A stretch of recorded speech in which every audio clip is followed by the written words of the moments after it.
team in the AFC and make them better and make them compete with the Chiefs, So, do you just retire because you can't beat the Chiefs, Even if you join an AFC team. Like, that's a tough decision to be in if he makes the Super Bowl but loses. But I really think it's Super Bowl or bust. I really do. And I mean, I hope Jordan Love, I'm just going to trust that the experts said we want him, and they want him so desperately that they're going to trade up for him when they have Aaron Rodgers. I'm just going to trust that, I'm going to put trust in them and the Packers front office. Alright. So Brady and the Bucs are favored to repeat and win the NFC again. Let's see. What are the odds here for the NFC? NFC, yeah, Rams are the second best odds. Niners third, Packers fourth, Seahawks fifth. Bucs are first. They have plus 300. The next highest odds are plus 600. So people are betting on the Bucs to repeat, but the last team to do that is the 04 Pats. The 04 Pats. I don't think they're going to repeat. I think they're going to lose, hopefully, to the Packers in the NFC Championship.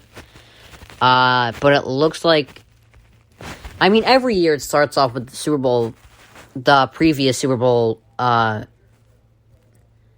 teams as the favorites to go back there. But I don't think it's going to happen. It certainly won't be the same two teams in a Super Bowl again. That hasn't happened since the Cowboys and Bills. So, I don't think the Bucs make the Super Bowl. Or at least even win it again. I don't think they make it nor win it.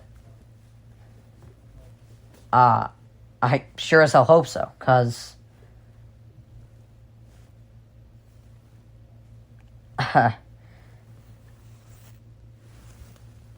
there's a good shot they can win it again. They have a great roster. But, I said this about the Suns. If they were to win a ring, the young guys would they would feel more lenient, You feel more lenient once you get a ring.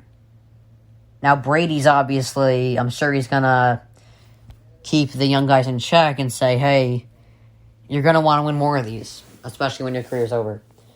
But Aaron Rodgers can use that with the Packers as motivation. Because there aren't guys on the Packers that... There aren't many guys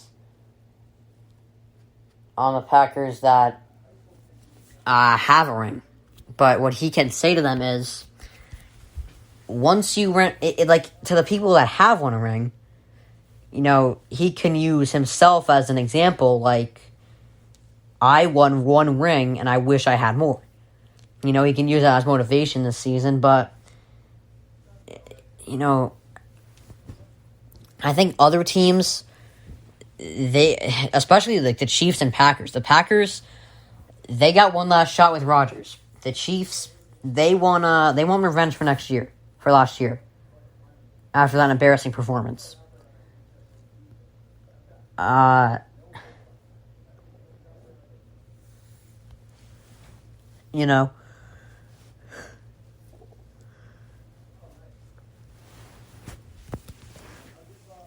Bucs, they won. Some people are going to feel like they have nothing to prove. So, I don't think they win next year, the Bucs. Alright.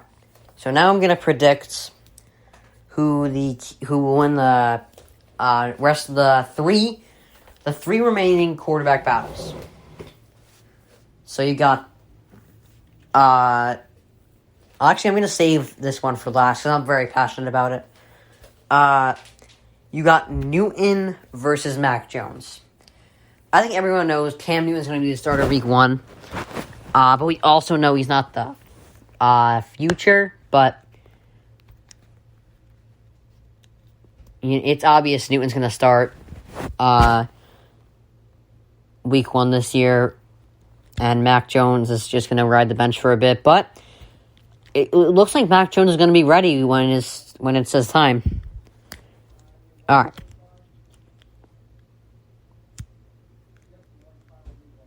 All right. Then you got Jimmy G or Trey Lance. This could be a lot like Alex Smith and Mahomes. You know, you got a talented guy. But, you know, Mahomes apparently was, like, wowing everyone in practice, you know? Trey Lance, he, like I said, hasn't played in 2 years. Hasn't played a real game in 2 years. You better hope Jimmy G stays healthy this year, or else there's going to be a problem, in my opinion. But it's obvious week 1 it's going to be Jimmy G. They're not gonna give it to Trey Lance. So, Jimmy G week 1, if he gets injured, it's Trey Lance. All right, finally, Dalton or Fields. I know a lot of people... I know the fans want Justin Fields. But... Justin Fields... He's not a bad quarterback. I think he looks great in preseason. But Andy Dalton is being disrespected. Yes, I said it.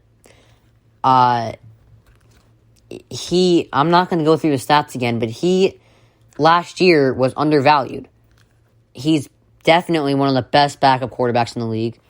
And he can start. He's not going to be a full season starter. That's going to get you to like 13-3. But, you know, that's what I think the Bears season is going to be like. It's going to be, you know, Dalton for a little bit, for 6-7 weeks, and then Fields. But, you know, Dalton can hold down the fort for a bit. Don't act like he can't. All right. Okay, we're moving on to... All right, we're getting pretty close to the end of this. But the Lakers assistant, Phil Handy, says that they have to figure out how to work well together. Even though they have a lot of big names, there's going to have to be a sacrifice. And I think the guy that's going to have to step back is Westbrook. You know, that's what it was with... You know, you had, with the Bulls... You had a bunch of role players, but you had Dennis Rodman, Scottie Pippen, and Michael Jordan. But they knew their role. That's pretty important in the NBA. Jordan knew he was the scorer, and if you needed a clutch bucket, you gave it to him. Pippen was the defender. And no one, I give Dennis Rodman credit for this. No one knew their role better than Dennis Rodman. There were multiple games where he had 0 points and over 20 rebounds. He knew his role was to be an aggressive defender and rebounder.